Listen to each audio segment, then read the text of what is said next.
entrepreneurs, local and international business. The Be Smart Services Hot Seat goes behind the scenes to see what makes their business stand out from the crowd.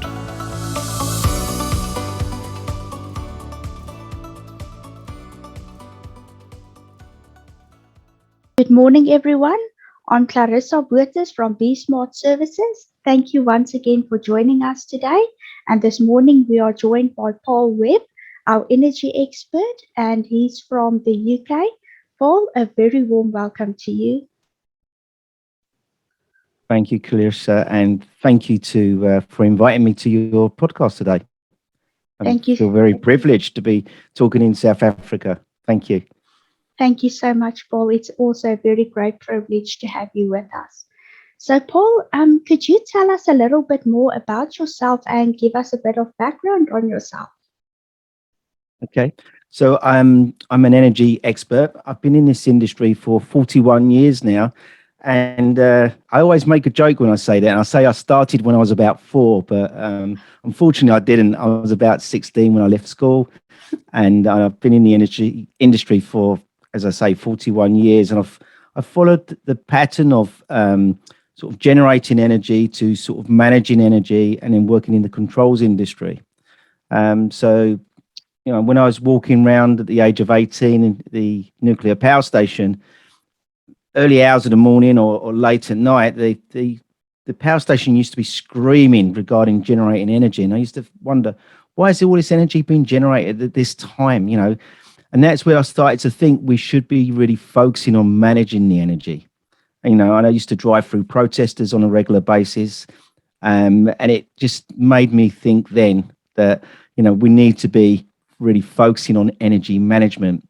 And that's where I sort of said to myself, I was working in the dark side of energy, and now I'm working in the bright side of energy regarding making energy savings. Wow, that's very interesting, Paul. Thank you for sharing that with us. So we can see that you really have a big passion for energy management. And Paul, as I understand, you've also written a couple of books about energy management. Can you perhaps elaborate a little bit on that for us? Yes. So when obviously I've always had this great passion to sharing knowledge. And for me, training and development has always been very close to my heart. And I like the idea of lifetime learning. And, you know, from a very early age of in my industry, I was an apprentice. So I learned how to, you know, not only how to sort of do maintenance, but we had to make things as well to help us do that maintenance. So from very early on, I sort of had a really good understanding of how to sort of learn and develop your mind around this. And, you know, 40 years of experience, I wanted then to take all that experience and pass that back. It's one of my sort of missions, really, of giving back the energy management knowledge that I've gained throughout these 41 years. And there's been some significant learning. And, you know, it hasn't been great because I've got the scars to prove I've gone through that learning as well. You know, it's been quite tough, you know, some of the things that I've implemented. And I always say when you're sort of either trying to sell energy or approach energy, it's hard because everyone has to use energy. Everyone needs it for their day-to-day, even like living. But it's hard to teach people how to manage that energy and sort of put cost associated to that and provide services around it. So I wanted to give something back and help the industry. And I believe as well, there's not enough energy experts around the world to deliver what we need to deliver to save our planet. And for me, you know, I need to give that my knowledge back. There's no point me holding back all that knowledge. I want to give that knowledge back. So that's why I started writing the books. So my first book, I hope you don't mind me sort of explaining this, but the first book was about how you become an energy expert. And I go through the stages of the learning of that. My second book came from during the pandemic. I was writing articles every day. And all those articles can be found within LinkedIn. But what I wanted to do is create 52 articles that someone could pick up and just gradually read through. They don't have to read the book in order. They can just pick it and pick the subjects that they want to learn from. So there's 52 articles in there that I've written, and I wrote those during the pandemic. So there's some touches about the pandemic in there, about working from home and things like that. And lastly, my last book, which is called the 11-Week Energy Program, I set that up at the beginning of this year, actually, and I wanted to create a process to teach people the principles of energy management. So the principles of energy management are review, realign, reduce, and report. And they're the 4 principles I believe you need to follow to deliver energy management. And then the 11-week energy program is a process you use to actually deliver those principles. And in a more sort of conceptual way, when you look at energy management and the process, what we found on doing is the implementation. So I wanted to write a process that embraced implementation and actually making a difference. I've done so many energy assessments for different organizations, and in the end, we've created a really great report, but no one's taken that report on to deliver implementation. And implementation is very, very key regarding what we need to achieve. Wow, definitely. Thank you, Paul. Thank you for sharing that with us. These points that you've mentioned are very important points, and I think we as individuals, as well as business owners, can really learn a lot from you. And I think the world definitely needs a lot more energy experts like yourself. Thank you so much for sharing that with us. And Paul, can you tell us a little bit about the energy management, how it changed since you've been in the industry for 40 years already? How it changed from in the beginning of your career up until now? Are there a lot of changes that happened in energy management, or are the principles basically more or less still the same? The principles for me have stayed the same. If we was to approach this simple approach, would be turning things off. Turning that light off when we don't need the light. Only having heating on when we need heating or cooling. Obviously this is a global sort of issue that we're discussing here. Or turning the temperatures down, wearing the appropriate clothing. It's very simple approach, okay, which is why I built these 4 principles. However, organizations don't really have the drivers for it.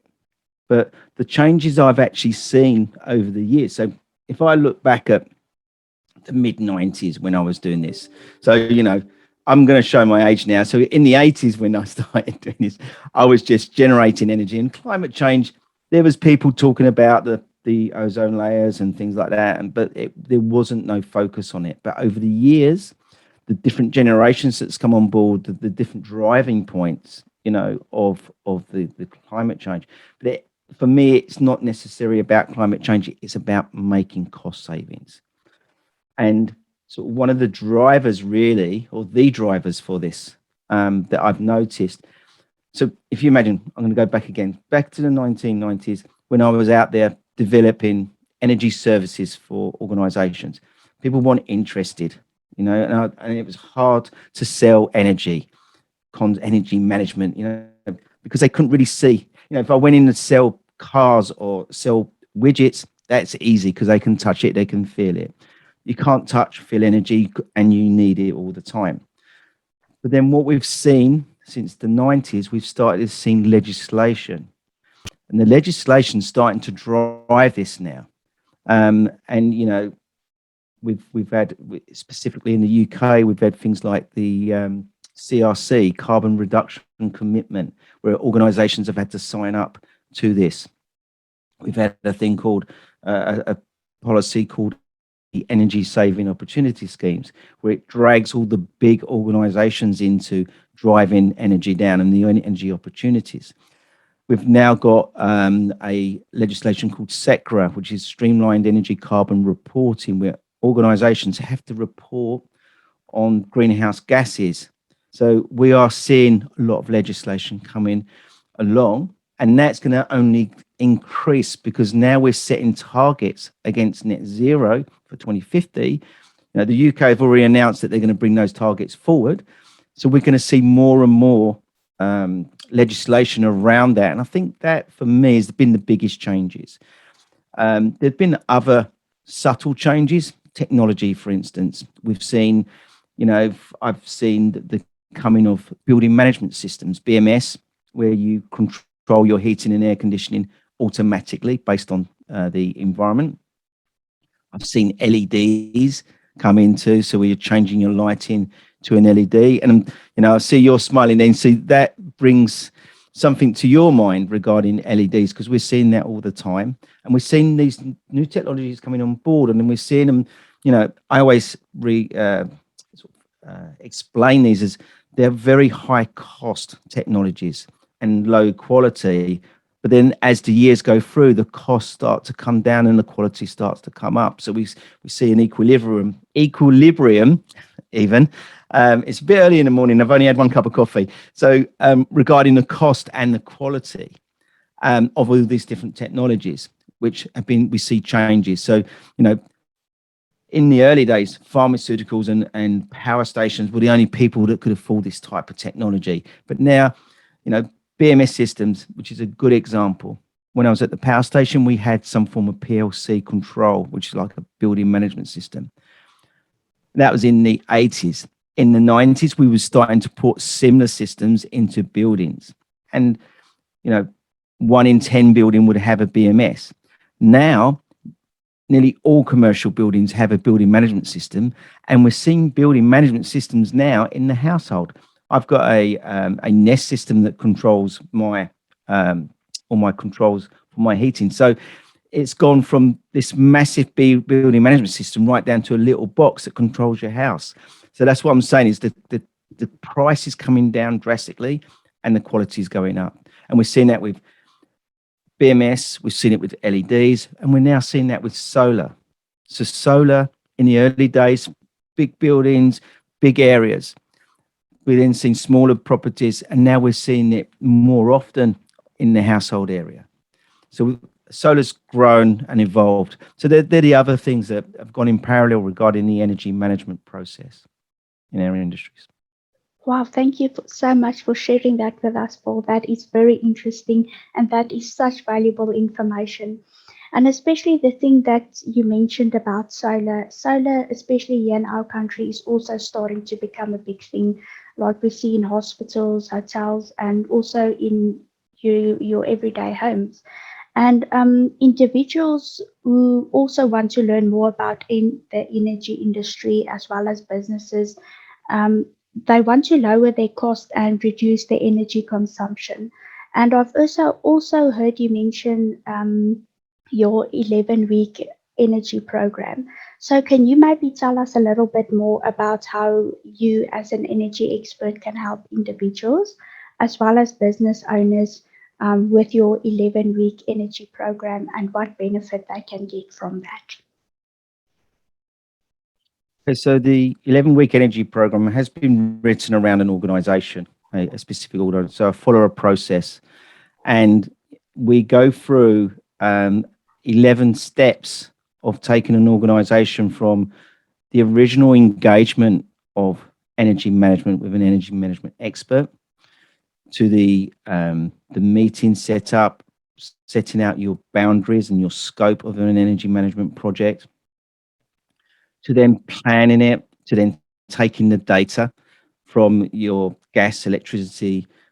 And when I talk about energy, I must sort of just take one step back. When I talk about energy, energy equals gas, electric, and water and transport. And the reason why I put water in there is in this very precious resource in the world. But also by saving water, you can sometimes save electricity and sort of gas, because that water may be heated. The water definitely could be treated. And if we go right back to the source, that water has to be pumped to get it from A to B. So if we're saving on the water, we're actually saving on kilowatt hours as well. So that's why I always incorporate water into my equations. So once we've had our meetings, we've sorted out our scope, we then put together our data and start to analyze and look at the history of it. We then start to look at working with the organization and doing assessments. We then assess the properties. So I would teach people how to do an assessment.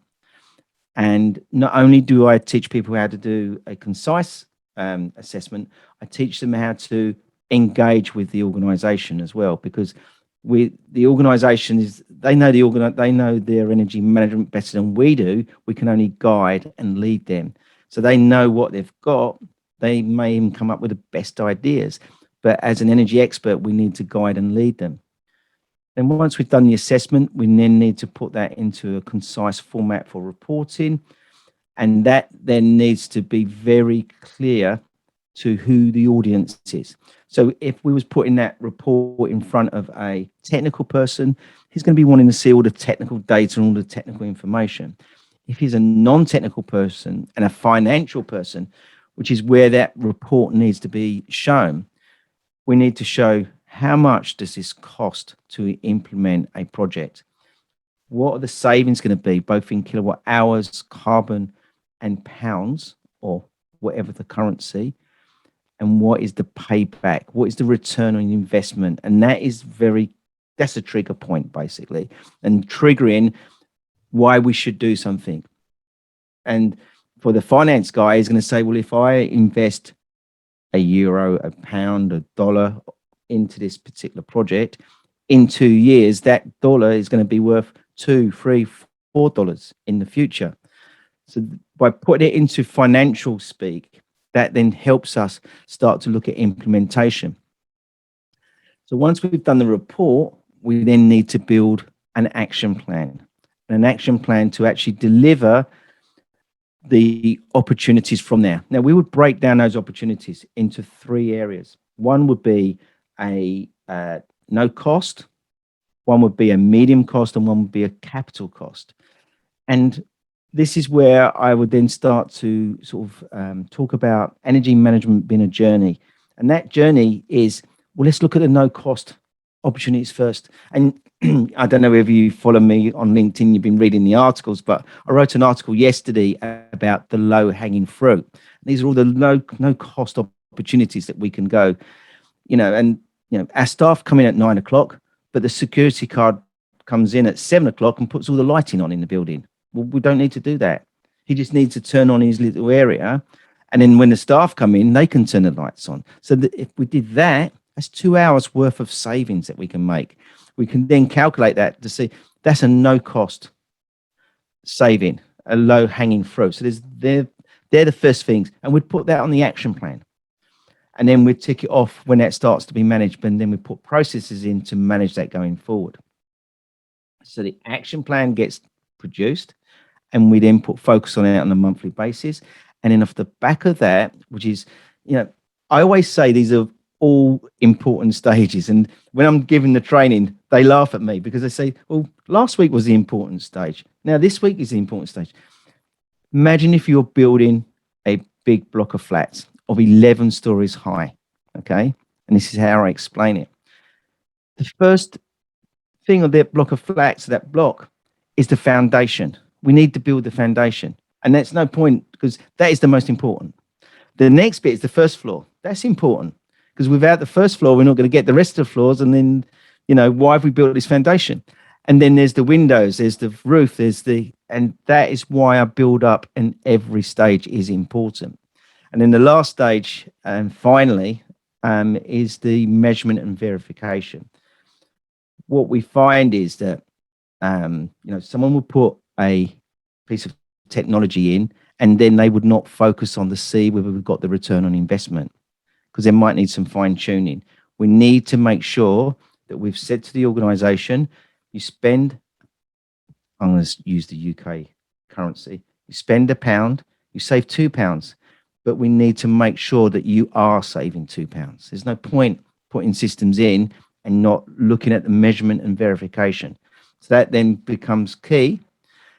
And then once we've done the 11 weeks and we're managing it through, we then should do mini little 11 weeks on top of that on a regular basis, just to keep the routine going of energy management and keeping the focus going of that as well. Wow, that is very, very interesting. Thank you so much, Paul. I've really, really learned a lot from you this morning. And in conclusion, I can definitely say we as individuals as well as business owners need to reduce our utility consumption. We need to be efficient with our energy consumption. It's very important not only to save our planet, but also to make savings on our energy bills. And it's also important for us to encourage each other to make better practices and use of this. And at the end of the day, use less energy and use less electricity and save our planet. Thank you so much, Paul. I really, really enjoyed this time with you. And I'm sure there's a lot of viewers out there who would like to make contact with you. Lastly, Paul. May I just make one more point? Yes. On top of all this, okay, this is a global problem that we have, and this is a global thing that we're all working around. And I always say this: we all speak different languages, okay, around the world, but we all speak that same language about reducing kilowatt hours, reducing emissions, and saving our planet. That for me is a quote I've developed, and it really is close to my heart. And that's why I want to bring energy experts together on my platforms to drive this this sort of quote and this mission of mine. Wow, that's brilliant, Paul. That is really great to hear. So, Paul, from our side to help you with this mission, can you perhaps share your details with our viewers so that they know how to reach you? Yes. So the best place to find me is if they go on LinkedIn and type Paul Webb Energy Expert. I will come up at the top of that list. So that's I call LinkedIn my office. So that's where people do communicate with me. I've got quite a high following there. The next place to find me, the next level down, is going to be my website, which is b2benergy.co.uk. Thank you so much, Paul. We really appreciate it. So for our viewers out there, thank you so much for joining us today. Thank you once again, Paul. We really learned a lot from you today. And this which we've learned today, we would really like to go out and implement and make it a part of our everyday lives. Thank you to our viewers. Thank you, Paul. I'm Clarissa Boertes from Be Smart Services. We'll see you again next time for another YouTube Business Podcast interview. Thank you.